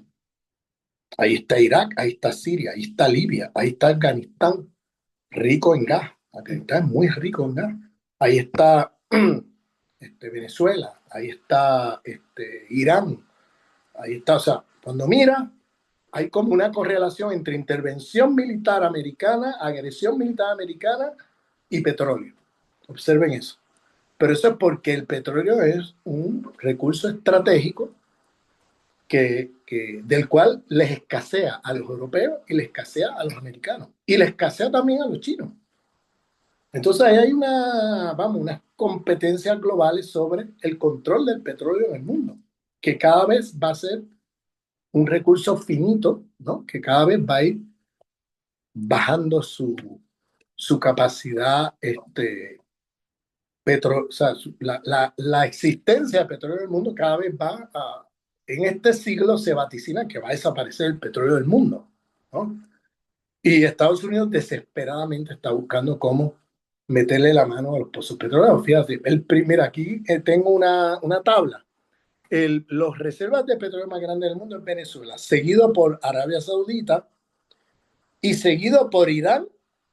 Número 3 Irán, número 4 Irak. Mira, ahí los lugares donde Arabia Saudita, ellos no intervienen porque Arabia Saudita está en la cama con ellos. Entonces no, ellos ahí no tienen problemas porque ellos están en la cama los saudíes están en la cama con el imperio. Desde hace mucho rato, que han habido contradicciones aquí y allá, pero ellos siguen, están coqueteando con el mundo multipolar porque no son tontos, no van a dejar de negociar con China y con otras potencias, pero en última instancia ellos responden a los intereses imperialistas occidentales, y es lo que han estado haciendo por muchos años. Entonces, ese es el segundo país con mayor pozo de petróleo después de Venezuela, es Arabia Saudita. Tercero Irán, cuarto Irak. Entonces, fíjense, quinto está Canadá, lo cual es muy interesante porque recientemente hemos visto también los pronunciamientos de Trump de que Canadá se haga un estado de los Estados Unidos. ¿Has visto eso? Esos comentarios de Trump que la gente dice está loco. Cuidado, presta atención, porque no son, el tipo no está loco. ¿Bien? El tipo tiene un proyecto y un plan. Y claro, él responde a intereses, no es que él esté, como te digo, que sea un genio estratégico, no lo es. Vamos, si pones quizás los coeficientes de inteligencia de Trump deben ser muy bajos, pero el tema no es ese, el tema es que él es el portavoz de corrientes e intereses imperialistas. Profesor, Y hay un y dato que lo trataré en otro video para finalizar, y es que nosotros no podemos entender todos estos pronunciamientos que hace Trump de que el petróleo venezolano es de nosotros, ¿no? De que las tierras venezolanas nos pertenecen a los Estados Unidos, de que Canadá debe ser un estado de los Estados Unidos, una provincia de Estados Unidos, de que, o sea, el Golfo de México, llamarle el Golfo Americano y cosas así, ¿no? Todas estas cosas que él dice, que parecieran locas, en realidad es la subjetividad de los colonos del colonialismo de población. Que los colonialistas de población quieren todo. O sea, ellos donde quiera que se meten, ellos dicen, esto es mío, como en Israel. Los israelíes, eso es colonialismo de población. Llega y dice, bueno, esto es mío. Y se acabó, ¿no? Y no me importa si aquí había gente viviendo antes, que si los palestinos, no me importa, esto es mío. O sea, la subjetividad del colonista de población es que lo que quieren se lo apropian. Lo que ellos desean lo transforman en propiedad privada. Lo que ellos ven como algo, o sea, ellos donde se meten, pues esto es mío, ¿no? Es la subjetividad de la apropiación de riqueza de donde quiera que se meten. O sea, hay una correlación entre la subjetividad y el colonialismo de población. Yo digo eso porque Estados Unidos se formó como parte de un proyecto genocida de colonialismo de población, de llegar con sus familias, los peregrinos, quedarse con las tierras, matar a los indígenas, esclavizar a africanos, o sea, y esta tierra es mía. El concepto de espacio vacío que manejó Sepúlveda en el debate con las casas a mediados del siglo XVI es el concepto que usa luego John Locke, el filósofo empirista británico, que luego que tenía plantaciones esclavistas en el Caribe, él mismo, concepto de espacio vacío, que está desde Sepúlveda, pasando por Locke, hasta Ariel Sharon y los sionistas, donde tú llegas a un territorio, hay seres humanos, pero no, estos seres humanos son como animales, los deshumaniza y ahora todo esto es mío. Y por eso recordemos lo que dijo Trump en la conferencia de prensa ayer, la conferencia de prensa de ayer, sí, cuando dijo Venezuela es un país muerto. Eso es lo que él dice. O sea, para él, estos no son seres humanos, estos son subhumanos, no humanos, razas inferiores, que no son capaces de gobernarse ellos mismos, y toca a las razas superiores administrar los gobiernos de estos países. ¿No? Y está justificado porque esto es mío. Es la subjetividad del colonialismo de población es esa. Esto es mío, no es de más nadie. Esto es espacio vacío y esto me pertenece y se acabó. Esos comentarios que él hace para mucha gente en América Latina son chocantes, pero para un puertorriqueño o para un sujeto colonial dentro del imperio americano, nosotros ya conocemos eso hace rato. Ya conocemos la subjetividad de las élites blancas imperialistas. Y esos tipos de pronunciamientos lo han hecho, pero por siglos. Donde quiera que se meten, pues espacio vacío, porque estos no son seres humanos iguales a mí, estos son seres inferiores, debajo de la línea del humano, no son ni humanos, son subhumanos o no humanos. Ahí viene el tema del racismo. Y entonces, por tanto, esto es espacio vacío y esto es mío. Y se acabó. Yo llegué aquí y esto es mío. Esa actitud de que todo es mío, ¿ves? Y me llevo por el medio a quien sea, porque todo eso es mío. Esa es la actitud de la subjetividad del colono en el colonialismo de población. Y eso, lamentablemente, entre nuestra izquierda en América Latina es bastante desconocido. En Estados Unidos hay un trabajo muy profundo sobre esto, sobre todo de intelectuales indígenas de los Estados Unidos, de intelectuales negros y intelectuales latinos, chicanos, puertorriqueños, etcétera, que han trabajado este tema de la subjetividad del imperialismo de la supremacía blanca americana. Esa subjetividad hay que conocerla. para que entonces no nos sorprendamos cuando hacen estos comentarios. Mira qué loco está este tipo, mira lo que se atreve a decir, mira lo que... Nosotros como colonia puertorriqueña en el imperio estamos acostumbrados a oír estas cosas. Los pueblos indígenas de Hawái o los pueblos indígenas dentro del territorio estadounidense hoy, de las islas del Pacífico o de Puerto Rico, islas del Caribe o los pueblos de origen africano, los negros americanos, los indígenas americanos en el territorio continental, en la metrópoli de Estados Unidos, que están metidos en reservaciones, lo que llaman las reservaciones, que sufrieron un gran genocidio. Los sobrevivientes de eso conocemos eso, pero es que para nosotros eso no es noticia, ¿ves?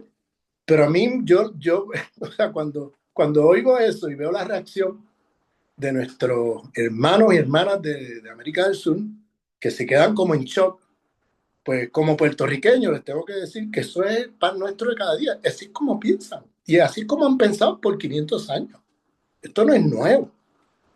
Y entonces, esto es un tema para otra conversación. Profesor, ya para ir cerrando, tengo una pregunta obligada y tiene que ver con, frente a la superioridad que hemos visto entonces norteamericana en el ámbito estratégico militar, viendo que ha violado todo el sistema defensivo venezolano, ¿qué le queda a Venezuela y a las Fuerzas Armadas entonces para defender el petróleo? O para defenderse la presidenta ahora encargada, Delcy Rodríguez, para defender su soberanía. ¿Qué le queda si ya hemos visto que su sistema defensivo fue sencillamente violado con toda la inteligencia artificial y todos los software que utilizan bélicos? ¿Qué le queda incluso a nuestros países de América Latina? ¿Hay posibilidad de defensa frente al imperio norteamericano? Yo creo que sí, pero tienes que saber con qué estás bregando. En otras palabras, tienes que conocer a profundidad el uso de la inteligencia artificial como arma de guerra, para entonces tú diseñar estrategias que contrarresten eso. Eso número uno. Número dos, hay que tener plan A, plan B, plan C. No puedes ir con un solo plan de defensivo, porque te tumban los radares, te desmovilizan el sistema de defensa antiaérea, te desmovilizan o te destruyen tu fuerza, los aviones, la fuerza aérea de tu ejército nacional, te dejan sin electricidad, te dejan sin comunicaciones, te interrumpen todo. Pues mira, tienes que tener plan B y hay plan B para eso. Tú no necesitas depender, o sea, hay que desarrollar inteligencia artificial en defensa de la vida y antiimperialista, es lo que te quiero decir. O sea, hay que desarrollar inteligencia artificial en defensa de la vida y del antiimperialismo. Eso es una. Pero lo otro es que hay que desarrollar también estrategias donde haya plan A, plan B, plan C, plan D. O sea, no puede, hay otras maneras de detectar la llegada de aviones, que son maneras más rudimentarias, tener observación. O sea, desde las orillas de las playas venezolanas, desde diferentes puntos estratégicos, tener gente 24 horas. Vamos, pueden ser miles de soldados que estén en vigilancia continua por 24 horas de qué está pasando, ¿entiendes? Que no dependa solamente de radares, que no dependa. Y con sistemas de comunicación alternativos al sistema ¿ves? Que ahora mismo ellos pueden interceptar. Entonces, con otro tipo de sistemas de comunicación, no voy a meterme en eso aquí, pero existen otras maneras de comunicarse, de tener sistemas de defensa antiaérea que no dependan de computadoras ni de cosas, o sea, vamos, no, o sea, hay que generar sistemas autónomos. O sea, Vietnam los afganos derrotaron al imperialismo yanqui con toda su tecnología, con un ejército, los talibanes era un ejército de gente que estaba casi descalza, que no tenían las armas ni la tecnología sofisticada, pero le buscaron la vuelta a las estrategias tecnológicas imperiales y lo mismo el pueblo de Vietnam y lo mismo Venezuela. No es, lo que pasa es que requiere entonces de diseñar estrategias que contemplen neutralizar o contrarrestar las estrategias de inteligencia artificial que usa el imperio hoy. Y entonces eso no es que sea imposible, eso es cuestión de organizarse con diferentes, en caso de un ataque tengo un plan A, ese no colapsa, tengo un plan B, tengo un plan C, tengo un plan D. ¿Te fijas? O sea, hay que tener como diferentes niveles de planes para que no dependas de uno, que es la impresión que me dio de lo que pasó el 3 de agosto. China y Rusia están desarrollando sus propias infraestructuras para crear un nuevo Internet. ¿Saben eso? Eso es algo, vamos, muy importante. Entonces están buscando también soberanía digital y para tener el control de la información. O sea, estas son cosas que están pasando. Entonces hay que meterse en esas cosas. O sea, las milicias populares que tiene Venezuela tienen toda la capacidad de poder ganarle una guerra al imperialismo, milicias populares, el ejército bolivariano, etcétera. Pero hay que ponerse al día con el tipo de estrategia defensiva que se estén usando ante una agresión imperialista. Yo creo que un paso fundamental ha sido la soberanía alimentaria y el proyecto de comunalización de la economía. Eso ha sido fundamental, porque así ya no depende de la importación de comida en los puertos como pasaba hasta hace 10 años, para poder alimentar la población en caso de una agresión imperialista. O sea, el tema de las comunas es un tema que no es solamente un tema del horizonte del socialismo bolivariano, es también un tema geopolítico, estratégico, militar. Si tú tienes un proceso de control comunal, ¿no? De crecimiento de un control comunal de la economía, de producción, de soberanía alimentaria, etcétera, tú estás en una mejor posición para combatir al imperialismo. Pues ya no te pueden tocar como pasaba hasta hace 8 o 10 años, que te tocaban la comida, porque importabas todo lo que te comías. ¿Ves? Pero Venezuela da un salto ahí. O sea, Venezuela tiene toda la capacidad de... Y yo creo que, que el imperio puede hacer mucho daño con bombardeo, con intervención militar quirúrgica de destruir infraestructura y todo eso.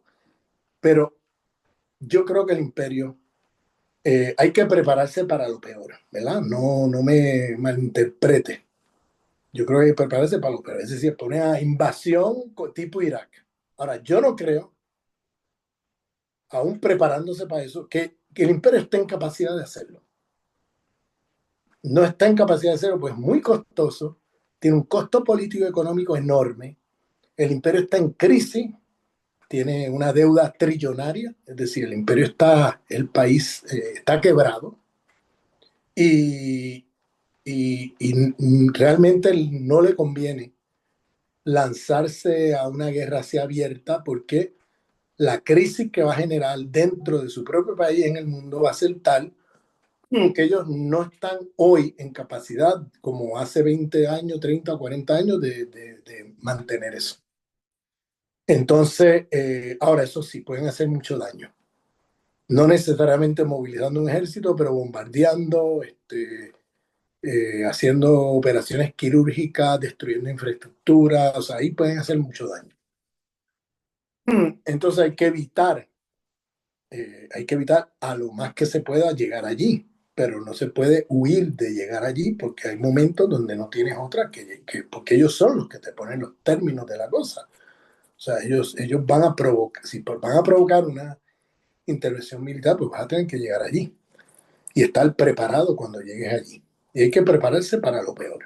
Eso, cuando estás preparado para lo peor, pues vas a estar en mejor posición de enfrentar lo que venga, porque lo más seguro es que te has preparado para lo peor y lo que venga sea un poquito menos de lo peor y vas a estar mejor preparado. O sea, por tanto, estratégicamente hay que prepararse para lo peor.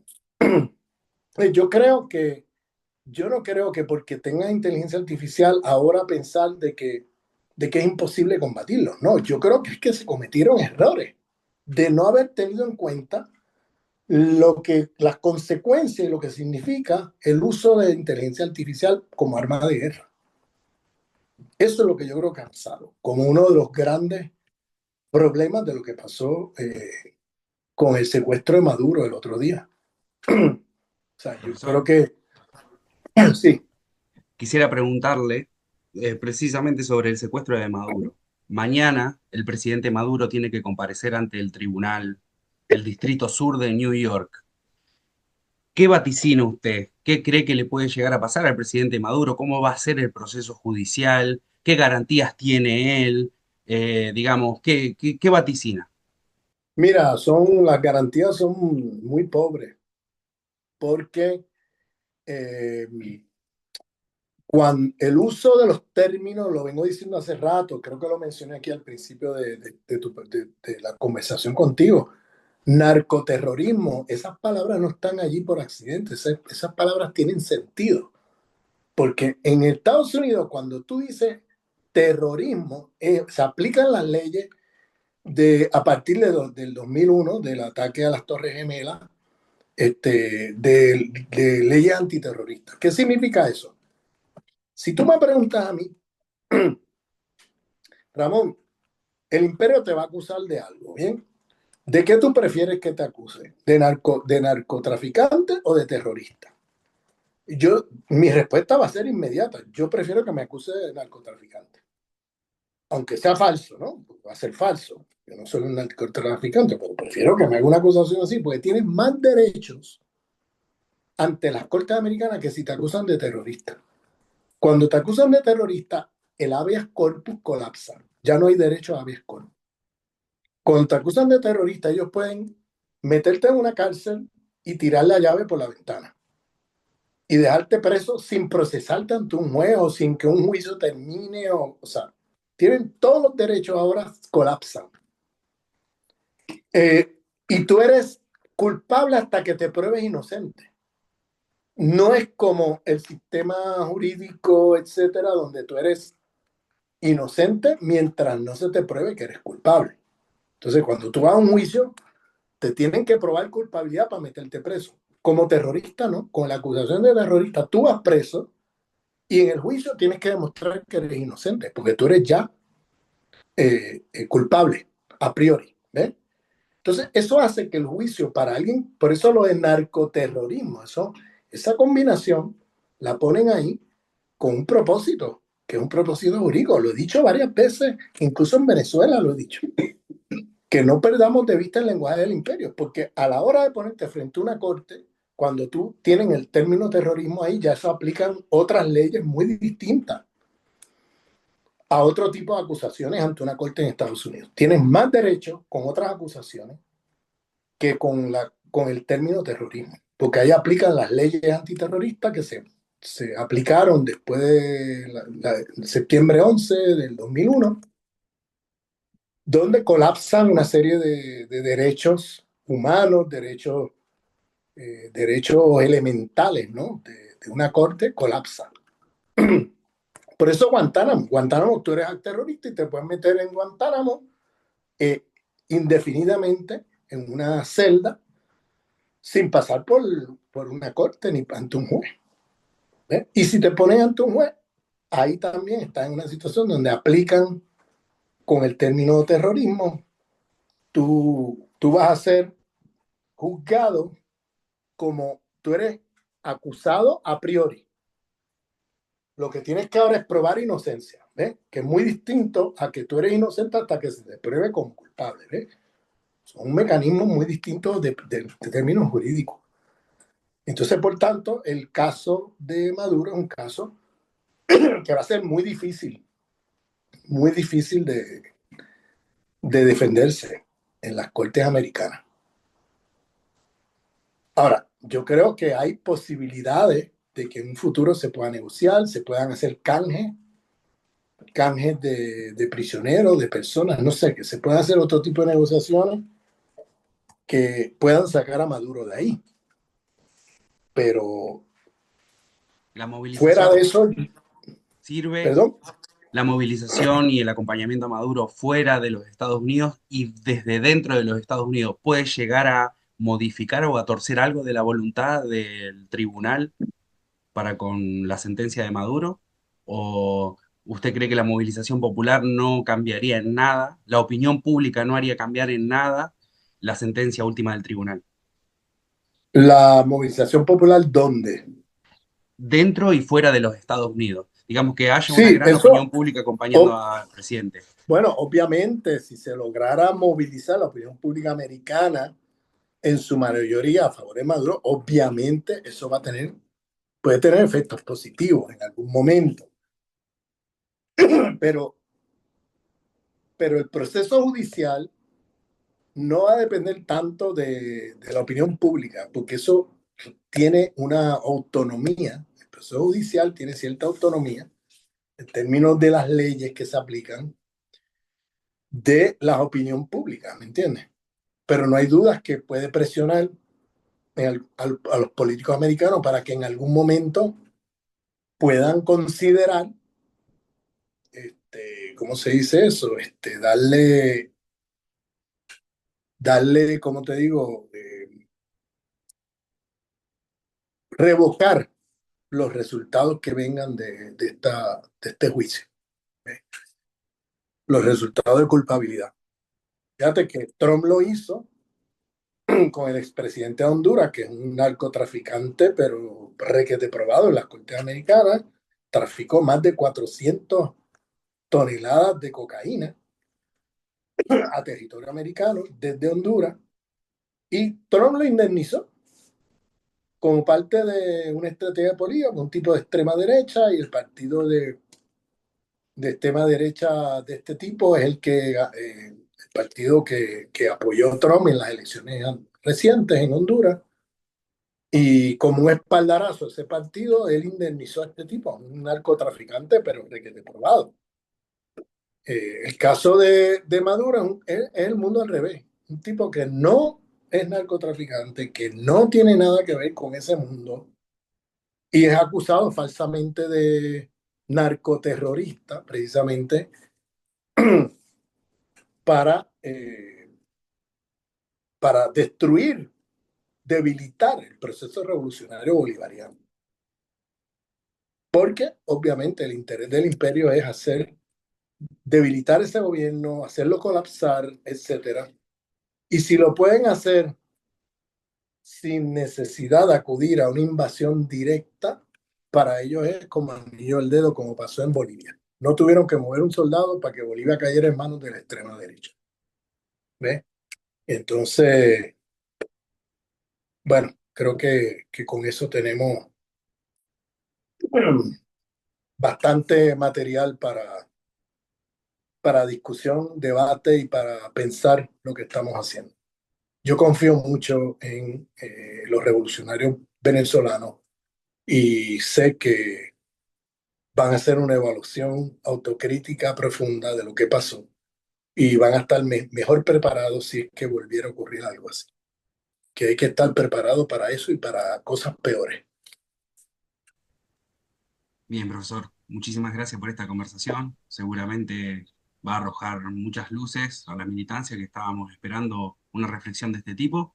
Y bueno, como continúen los acontecimientos, seguramente lo voy a estar convocando para seguir conversando y seguir profundizando en algunos temas. Muchísimas gracias de nuevo. ¿Cómo no? Muchas gracias.